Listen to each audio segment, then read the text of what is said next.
பாதி அவுட்டுப்பா. உங்க 2 பேருக்குள்ள யாராவது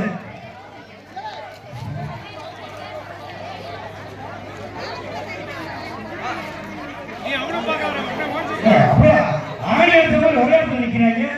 ஏதோ மந்திரங்கள் நடந்திருக்கு, மந்திர சக்தி அது ஏன் தெரியலையே.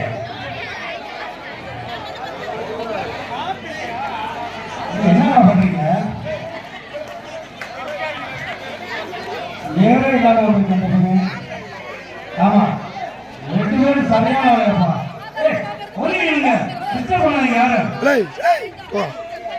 சரியா மேல தூக்குறேன், வீரே மேல தூக்குறேன். யாரு பார்த்துருவாங்க? விழா கொண்டன் கொடா கொண்டன் கேட்டு பண்ணிக்கிறேன். அது இவங்க விழா கொண்டன் கொடா கொண்டன். யார் ஊட வராங்களா? தனிக்காங்க போய் தள்ளி போயிரு, தள்ளி போயிரு. போடா பத்து செய்யுங்க.